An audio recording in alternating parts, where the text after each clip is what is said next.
Hello student, कैसे हो? आशा करता हूँ अच्छे हूँ, बेहतर हूँ। कैटो साइंस परिवार में सभी शेयर्स का तहे दिल से स्वागत। आज हम इसका जो लास्ट पार्ट है किसका, दूध का, मिल्क का, इसके बाद आपको क्वेश्चन देखने को भी नहीं मिलेंगे दोस्तों। पहले तो ये देखेंगे कि दूध में जो हम मान लो कोई भी पशु की डिलीवरी होती है तो वो हम बोलते हैं, मारवाड़ी में खीस बोलते हैं ना। तो उस खीस की क्या विशेषता होती है आज तक हमने जाना नहीं, लेकिन आज इस वीडियो के माध्यम से आप जान पाओगे दोस्तों। खीस क्या होती है? खीस भी एक दूध ही होती है, लेकिन उसमें जाड़ापन क्या होता है ना, दूध की तुलना में उसमें वसा उसा सबसे ज़्यादा होती है ना, वो देखेंगे। वैसे ये क्या होती है खीस? यह प्रतिजैविक गुण पाए जाने के कारण इसमें कैल्शियम प्रोटीन की अपेक्षा दोस्तों, इसका मतलब ना एक दो शब्द ना, एक तो अपेक्षा होता है और एक होता है उपेक्षा। उपेक्षा तो इसमें दोनों में अंतर है दोस्तों, बहुत अंतर है, इसमें बहुत अंतर है। इसके बारे में हम एक बार वीडियो के बारे में अध्ययन करेंगे कभी, है ना। तो अपेक्षा और उपेक्षा का उपयोग लेना चाहिए वो आपको बता दूंगा, क्योंकि जीवन में सबसे ज़्यादा इंपॉर्टेंट होती है ना ये चीज़। तो अपेक्षा लिखना हुआ, उपेक्षा मत लिख देना, है ना। तो इसमें क्या होते हैं इनकी एल ब्यूमिन और गलू ब्यूमिन, ऐसे लिखना, ऐसे बांटना, तभी आप लिख पाओगे। तो ये प्रोटीन सबसे अधिक मात्रा में पाई जाती है इनके अलावा, है ना, अपेक्षा। अब इसमें विटामिन 12 जिसमें कोबाल्ट धातु पाई जाती है ना। इसके कारण एनीमिया रोग हो जाता है विटामिन 12 के कारण भी, यानी रक्त की क्षीणता, है ना। तो इसमें विटामिन 12 में कोबाल्ट धातु पाई जाती है, ये भी सबसे अधिक मात्रा में इसमें पाई जाती है, ठीक है। तो आपको खीस इसका जो दूध आता है, वो दही आता है, तो वो खाना चाहिए, है ना, खाने का। विटामिन, और इसके अलावा कौन सी vitamin A, vitamin 2, vitamin 9, vitamin D भी पाई जाती है। विटामिन यहाँ डी को क्या बोल देंगे? विटामिन डी को हार्मोन विटामिन कहा जाता है, सूर्य से प्राप्त की जाती है विटामिन, रेतोदिन विटामिन, है ना, इस प्रकार से। अब दूध उत्पादन में सबसे अधिक वसा दूध उत्पादन में सबसे अधिक वसा किस में होती है? घी में। किस में? घी में सबसे ज़्यादा 99.5% पाई जाती है। उसके बाद में क्रीम में होती है, इसके बाद में मक्खन में होती है, में पाई जाती है। तो पहले सबसे ज़्यादा वसा किस में होगी? घी, फिर क्रीम, उसके बाद में मक्खन, ठीक है। ये इसका क्रम हो गया, ठीक है। सबसे ज़्यादा वसा इसके बाद में क्रीम की, उसके बाद उससे कम ना मक्खन की। अब ऐसे है, देखो, सबसे अधिक प्रोटीन चीज में सर्वप्रथम पाई जाती है, और इसके बाद में पनीर में पाई जाती है। अब देखना, यहाँ आप पनीर के बारे में किस प्रकार से क्वेश्चन पूछेगा। नए उत्तकों के निर्माण के लिए कौन सा एक है? नए उत्तकों के निर्माण में सहायक क्या है? पनीर। क्वेश्चन एग्जाम में ये पूछते हैं, है ना, या उत्तकों के निर्माण में सहायक है पनीर, तभी ना लोग पनीर को पसंद करते हैं। अब ये लैक्टोबैसिलस जीवाणु क्या आता है? ये दूध जो खराब हो जाता है ना, दूध, उसको बोलते हैं दूध के खराब होने का कारण। इसमें लिखो, दूध के खराब होने का कारण, ठीक है, दूध का खराब होने का कारण, ठीक है। अब अगर दूध परिरक्षक, यानी दूध खराब ना हो, यानी थोड़ा लंबा टाइम निकाल दे, इसके लिए हम दोस्तों क्या करेंगे? उसमें एक तो बेंजोइक अम्ल काम में लेते हैं, एक फॉर्मिलिन काम में लेते हैं, और एक सैलिसिलिक अम्ल काम में लेते हैं। इनका उपयोग करके हम दूध का परिरक्षक के लिए काम लेते हैं ना, दूध को सुरक्षित। अब देखो, दूध श्रावण है तो हार्मोन किसका? ऑक्सीटोसिन हार्मोन, है ना। तो हमारे जो घरों में आप देखते हो कि जो भैंस दूध नहीं देती है, गाय दूध नहीं देती है, तो उसके एक इंजेक्शन लगाया, तो वो किसका लगाया? ऑक्सीटोसिन हार्मोन का इंजेक्शन लगाया जाता है ना। ऑक्सीटोसिन हार्मोन को ही क्या बोलते हैं? प्रेम हार्मोन बोलते हैं। ये डिलीवरी के टाइम भी किसका काम करते हैं? डिलीवरी के टाइम लव हार्मोन, प्रेम हार्मोन बोलते हैं इसको, है ना। और ये डिलीवरी के टाइम इसका इंजेक्शन लगाया जाता है ना। तो मरीज की जो महिला होती है उसको दर्द सहने की शक्ति इसको प्रदान करता है ये। अब इसका जो हिमांक होता है दूध का हिमांक, हिमांक दो फ्रीजियम पॉइंट, ये इंग्लिश में ध्यान में रखना, है ना। हिमांक को फ्रीजियम पॉइंट, है ना, वो कितना -0.53 से लेकर -0.56 सेंटीग्रेड के बीच में होता है। ये तो होगी दूध की मोटी मोटी बातें।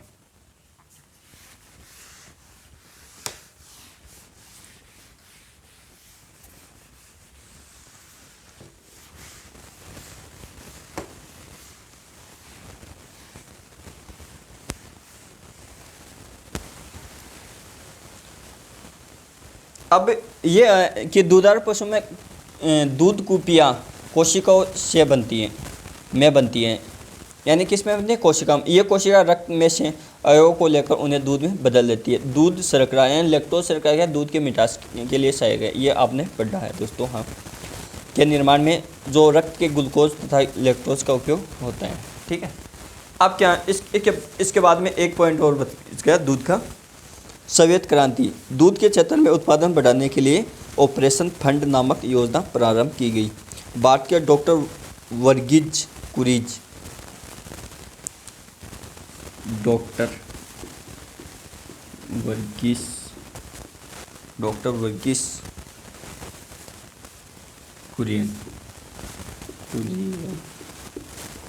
ठीक है। ये भारत के क्या थे, इनको तो शहरी दिया जाता है, शहरी, ठीक है। और ऑपरेशन फंड योजना के तहत है ना, इसको बढ़ा देते हैं। और क्रांति कौन सी है, क्रांति श्वेत क्रांति, ठीक है, श्वेत क्रांति यानी दूध को बढ़ावा देने के लिए कौन सी क्रांति है, श्वेत क्रांति। दूध के क्षेत्र में उत्पादन बढ़ाना, जिसके लिए ऑपरेशन फंड योजना प्रारंभ की गई थी।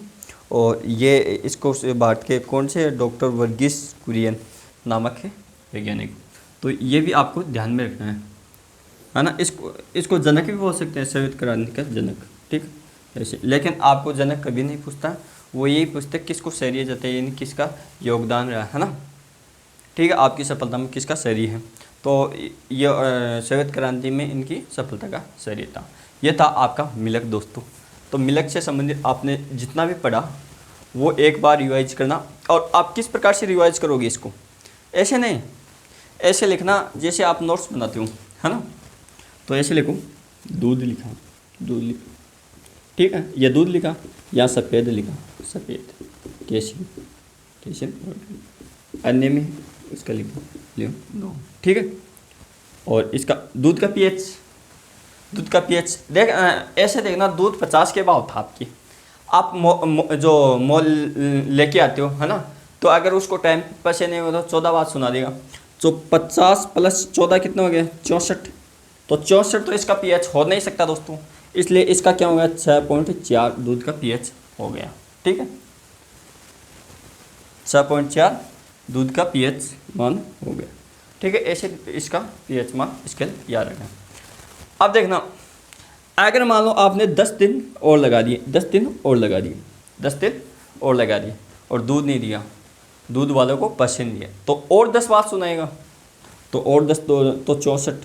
तो ये क्या होगा, ब्लड का क्या हो गया, ये क्या होगा, रक्त का पीएच इसके, ठीक है। ये क्या, दूध का पीएच मान, ठीक है। ये ऐसे आपको ध्यान में रखना है दोस्तों, ऐसे क्या ध्यान में रखना है इसको, ठीक है। ये कभी भी नहीं भूलोगे आप, ये गारंटी है अपनी। अब मान लो अगर दूध ही बंद करना है, उदासीन, उदासीन, ये उदासीन कितना होता है 7। किसी भी वस्तु का मान जो pH स्केल होता है जो 7 होगा वो उदासीन होगी। ठीक है, इस प्रकार से आपको दूध वाला चैप्टर है वो आपका कंप्लीट होता है दोस्तों। इसके बाद में कौन सा चैप्टर चालू करें हम जिससे हमारे क्वेश्चन आने की बड़ी संभावना बनती है। कुछ चैप्टर का हम पहले पढ़ेंगे।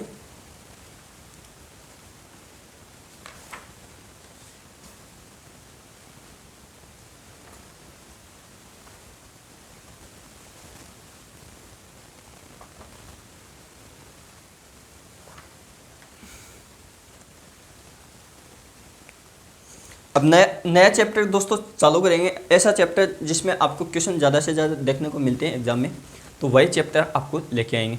जैसे आपने गति के नियम पढ़े होंगे, क्या गति के नियम, तो इसमें दो चीज़ चलती है दोस्तों। आप क्या लेके आएंगे, जो गति का नियम होता है, गति के नियम, गति के नियम, ठीक है। एक तो इसके बारे में और इसके समीकरण होते हैं, समीकरण, इसके बारे में, ये दोनों टॉपिक हम क्लियर करेंगे नेक्स्ट क्लास में, है ना दोस्तों। उसके बाद में गति के 3 नियम होते हैं, क्या 3। बाद में इससे संबंधित जो बल लगते हैं उनके बारे में साथ साथ में पढ़ लेंगे, है ना। वैसे तो लिखा है। फिर इनके समीकरण होते हैं, समीकरण जैसे U बराबर V प्लस AT, इस प्रकार से समीकरण होंगे। ये फर्स्ट समीकरण हो, ये सेकेंड हो जाएगा, है ना। और वैसे थर्ड हो जाएगा V स्क्वायर बराबर U स्क्वायर प्लस 2AS, ऐसे 2AS। और एक और हो गया दोस्तों, वो कौन सा होता है, हाफ AT स्क्वायर आता है प्लस यहाँ और कुछ आएगा, वो समझेंगे किस प्रकार से आएंगे ये नियम, तो इसके बारे में हम जान लेंगे, है ना। फिर इस टॉपिक को कंप्लीट करेंगे। V क्या है, U क्या प्रारंभिक, ये त्वरण हो गया, ये समय हो गया, प्रारंभिक, अंतिम, इस प्रकार से हम इसको जानेंगे। क्योंकि एग्जाम में क्वेश्चन यहाँ से बनाएगा। अगर आप रेलवे की तैयारी कर रहे हो, बड़ी एग्जाम की तैयारी कर रहे हो, तो क्वेश्चन यहाँ से बनाएगा। क्योंकि गति के नियम सबने पढ़ा है, लेकिन गति के समीकरण के नियम बहुत कम ध्यान में रखते हैं बच्चे। तभी भी आप इसको ध्यान में रखो, और ये तो ध्यान में सबके रहता है, आपको एक्स्ट्रा पढ़ने की जरूरत है। Thank you, all the best.